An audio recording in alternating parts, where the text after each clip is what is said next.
Hello and welcome back, and this is another What's on the Paint Bench.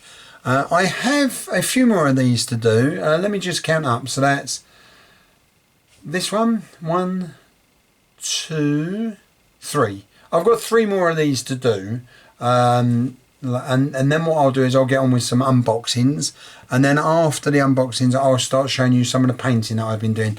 And I've been doing the painting whilst I've been doing these videos, I'm painting stuff up.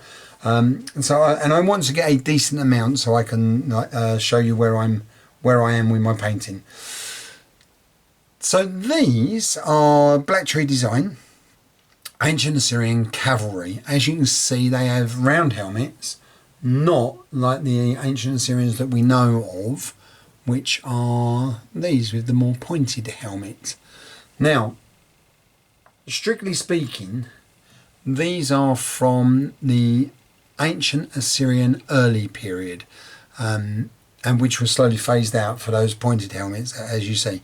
But I thought it would be a really good opportunity to use these as enemies of ancient Syria. And believe me, Assyria were able to collect enemies like you would not believe. They seem to be able to upset everybody big time. And talk about hold a grudge. These people never ever forgave the ancient Assyrians for what they did, and probably for good reason. Slaving, murdering, decapitations, impalement, you name it. They would take a whole people and move them to another place. Just ship them across, like from one side of Mesopotamia to the other. Just to dislodge them and make it more difficult for them to be an enemy of Assyria, which of course just built on resentment, and Assyria paid the ultimate penalty for that when the Medes, the Persians, the Babylonians, Chaldeans, Amalekites, Eurytanians got together and said we've had enough, and drove them off, virtually, ended the Assyrian Empire. But I guess that's what happens when you upset enough people. What I should point out is you can see these spears, yes, they are too long. I'm not going to cut them down now.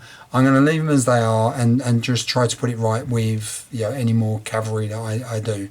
In actually, with any spearmen that I do. But they're going to stay as they are now. I think it would be more trouble to cut them down than it would to just to leave it as it is. So that's where we are. Now, something I should probably cover is a little bit about this period, because those of you who remember, I said that I was going to be covering 1500 BC. All the way to 600 BC, which was the final, which was the end of the Assyrian Empire, and that kind of, I purposely chose that period. First off, it's when the ancient Assyrians started to become an independent state, but also it was the period when the Bronze Age started to come to an end and the Iron Age started to take over. So if I just, I've written down a couple of notes here. So if I just run through these, Bronze Age starts in Mesopotamia about 2900 BC until about 1500 BC.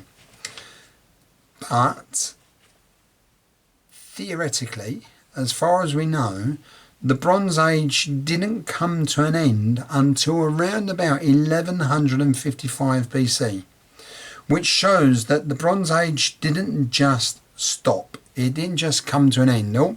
We're at the Bronze Age, now we're at the Iron Age. It was slowly faded out as people became more proficient at using iron. Bronze wasn't their first use, and then they started to use iron weapons. Now, the reason I say that is because that works in quite well with what I'm trying to do. The round helmets, from what I can gather from the resources I've been looking into, appear to be bronze. Yeah, so now that you would think that would be a good opportunity to use like to paint these figures with bronze helmets. Well, unfortunately not. It's not that simple, because as I've said, these are cavalry. Horses first appeared in warfare in the Middle East around 4000 BC and 3000 BC. And originally they were used by the Sumerians as primitive pulling battle wagons. It wasn't until 2500 BC, 1600 BC that harnesses improved and chariots became more common. But these chariots initially were quite light, 2-horse chariots, and they were used for raiding parties, for like scouting, all of those types of things. They also became used as arrow and spear platforms, slinger platforms. Also very good for carrying kings into battle who didn't want to get their feet dirty, I suppose. Yeah, so there's not much mention at this stage of a cavalry. There were some scouts. The Egyptians used scouts, but to be honest, like riding a horse at this time was quite an unsteady business. There was no saddle, there were no stirrups, there were saddle cloths that they used, but they didn't use stirrups at this time. So the cavalry weren't a steady, reliable force. So what they did was eventually they used cavalry to support the chariots, and the chariots became heavier, 4-horse chariots, which were used for smashing up formations, and then the cavalry would ride in and cut people down as they were trying to flee.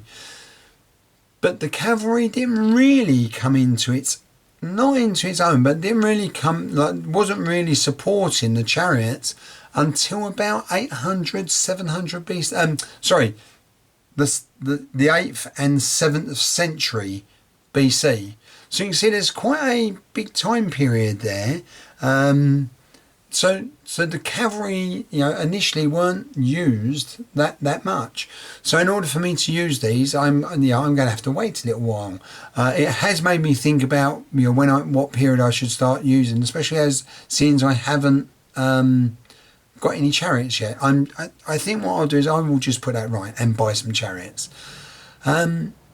Yeah, so that's how that happened. As I've said, I've not decided on which figures to use, what people to use these as yet, and I'll give that some thought as I work my way through my painting, my painting project, which I've got loads and loads. I'm looking at it and I'm thinking, oh my god, there's loads. So I hope you enjoyed that. My next video will be what's on the paint bench. Ancient Assyrian cavalry with spears. So that's that. Hope you enjoyed it, and I'll see you soon. All the very best. Take care.